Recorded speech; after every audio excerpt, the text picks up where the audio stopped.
Corbin University. The Honorary Doctorate of Humane Letters degree is given this year in recognition of faithful Christian service to a community and business leader. This year we have the privilege to award an honorary degree to Senator Jackie Winters. Unfortunately, Jackie is having some health challenges and she is not able to join us here today. We have asked 3 of her granddaughters, to deliver Jackie's speech today, and I so much appreciate Whitney, Mercedes, and Brielle stepping in for Grandma today. Senator Winters began her lifelong interest in citizen involvement and public policy as she listened to her parents' discussions around the table, first in Topeka, Kansas, where she was born, and later in Portland, Oregon, where her family moved in 1943. She began her governmental service in 1959 at the University of Oregon Medical School in the Medical Records Unit, and later joined the staff of the Portland Model Cities program. In 1969, she was recruited to be supervisor of the Office of Economic Opportunities New Resources Program at the request of Governor Tom McCall. In 1979, she was appointed ombudsman by Governor Victor Atia. During this service, she helped create the Oregon Food Share Program, the first statewide nonprofit food sharing network, which continues today serving most of Oregon's neediest families. In 1985, Jackie opened her first Jackie's Ribs restaurant in Salem. They had great ribs.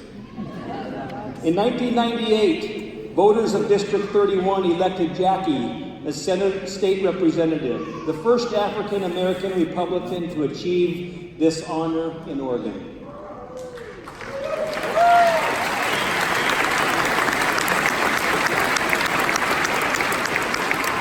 In 2012, she was elected as state senator for District 10. In 2014, she was elected to a 4th term in the Senate. In November 2017, she was selected as the Senate Republican Caucus to serve as Senate Republican leader, the first African American in Oregon to serve as a caucus leader. Today, she is the longest serving Republican woman in the history of the Oregon legislature.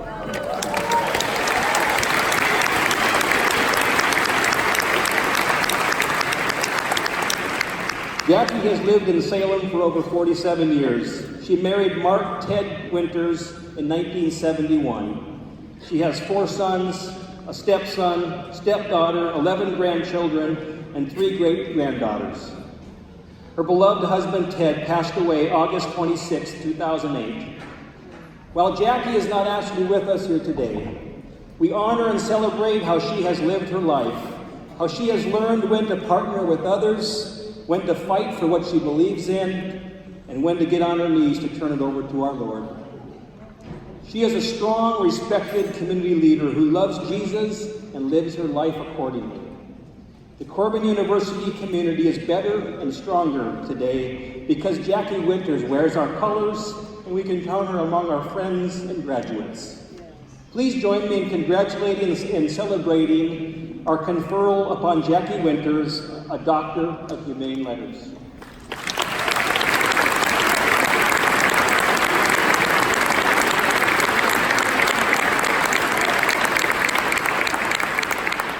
Because Jackie's absent today, this is normally when we would be putting a hood on her. So I'm going to give a diploma and the hood to her 3 granddaughters. We're going to take a picture, and then they're going to give her commencement address.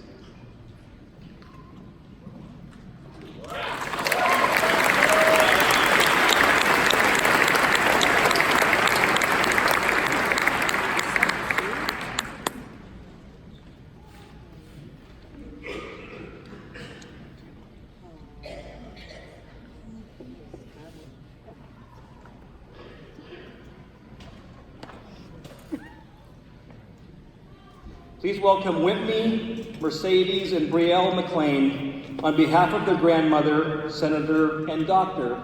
Jackie Winters.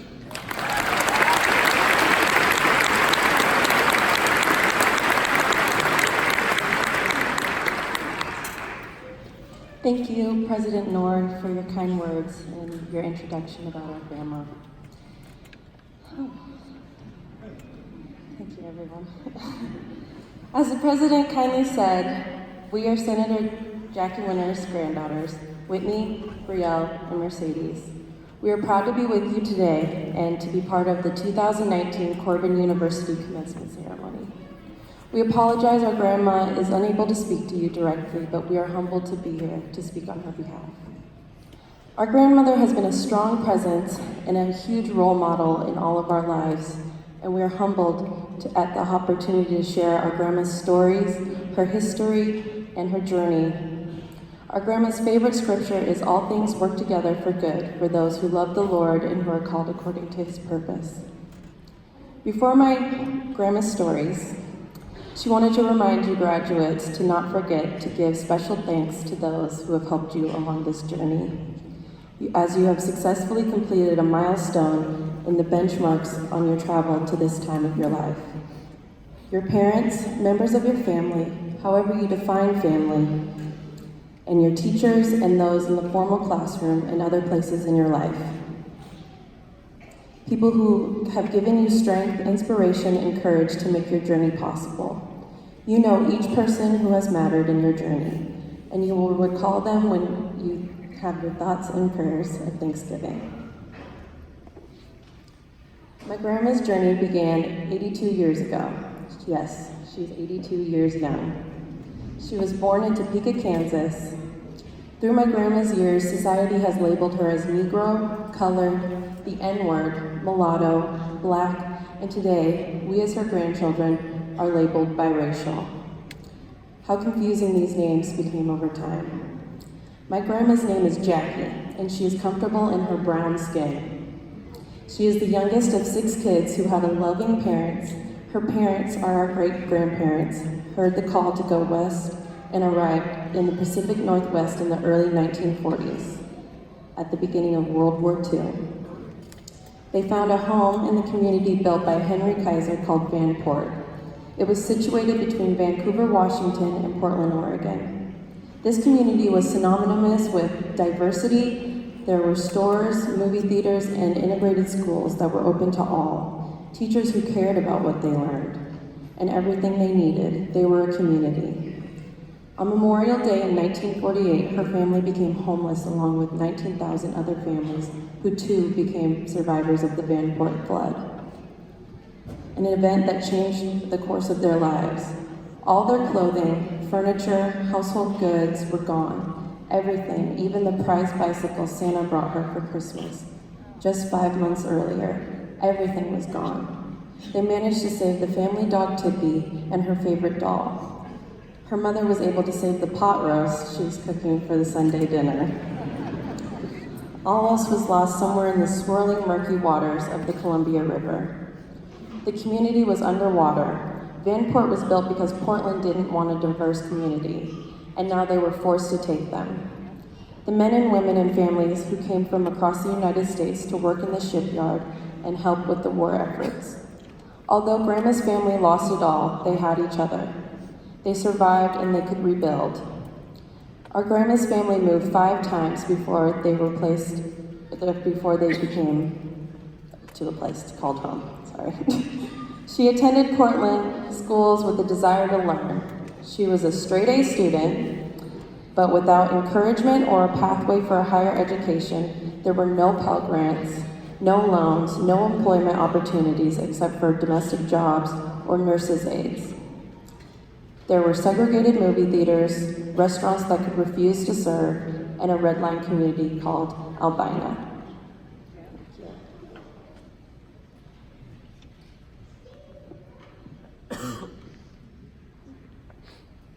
Marriage and children took Grandma to New York City.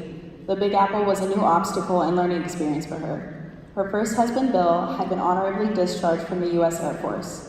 They found themselves trying to survive a downturning economy, living on a 26 to 26, a $26 a week for 26 weeks.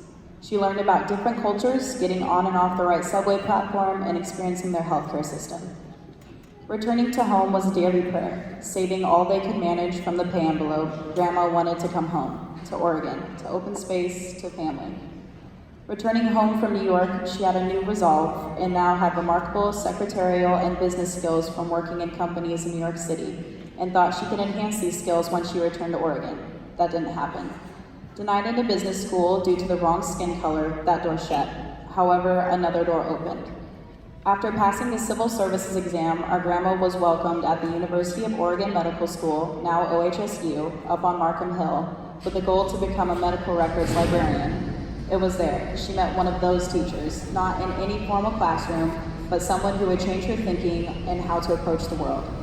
She will always remember her, Laura P. Martin, the person who introduced her to the civil service system and helped her learn how to navigate the road to employment. Laura P. Martin knew our grandma was eager to learn and stretch herself to grow. This is where her skills were noticed. In 1969, she was recruited to join the State Opportunity Office staff of Governor Tom McCall to work on the War on Poverty effort. Our grandma is still amused when she thinks of her hiring by Bob Logan, who pondered how disarming it would be when this young, black female representing the governor would show up in the rural parts of Oregon to help the county commissioners. Her years in the state service stretched on when Victor Attia became governor and he appointed her to be his ombudsman. During this period, my grandma helped establish the statewide Oregon Food Share Network, which continues today as the framework for serving people in need. In 1985, with family, sweat equity, she opened Jackie's Ribs in South Salem. One of our grandma's most special memories is of standing under the Jackie's Ribs sign when they opened a location in Portland, across the street from the Hilton Hotel. She still gets emotional when she thinks about it. Our grandma's sons, Bill and Brian, asked why she was emotional about opening the restaurant. This was not the first Jackie's Ribs. She told them, "We don't understand. To return to Portland and open Jackie's Ribs on Broadway was a monumental movement over the racial barriers in this community's past."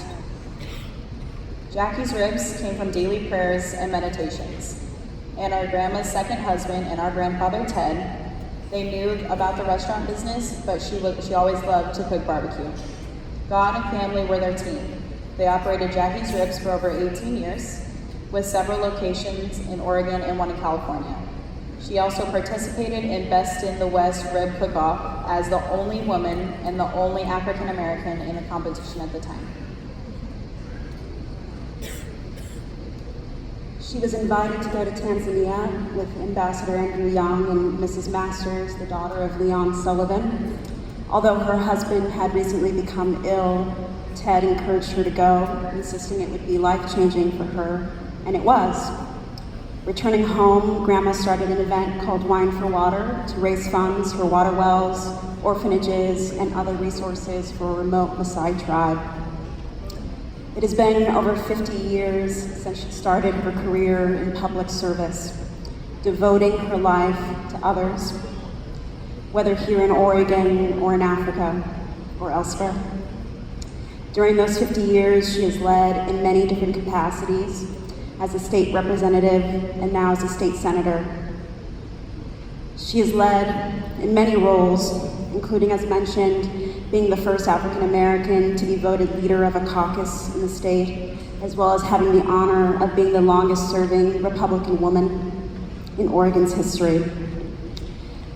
My grandmother has been blessed to meet people not just in her Oregon community, but across the world, all of whom have enriched her life. She would like to encourage all of you to embrace the seemingly accidental experiences and people that will come into your life, but will forever touch your heart. Life is out there waiting for you now. You just need to be prepared for whatever it brings you. You are going to achieve your own successes and dreams. You will write your own stories as she wrote hers. But don't let society tell you what that is, who you are, or what you could be. If my grandmother had listened to what society told her, she wouldn't be where she is now, and she wouldn't have affected change in her community. Allow yourself to be free of self-doubt. And as we close, do not take fear along with you as you navigate finding your identity and purpose. Do not hesitate to ask for help from your community and from God. And if you don't care about whoever gets the credit for your work, you'll be surprised at the friendship, knowledge, and wins you'll get along the way. Courage in the face of adversity will bring profound change. Moving past failure and paving your own path in your own way is daunting. Change requires courage. Our grandmother lost her first race for public office, but she tried again and won and is still there. Be you. Don't try to make yourself into something you are not. There is enough pretense in the world, and there's no need to add to it. Remember, this world is a glorious place. Remember, there are people who will like you for you. My grandmother's name is Jackie Winters. That is who she is. My grandmother's character, honor, and integrity are tied to that name, as your legacy will be tied to yours.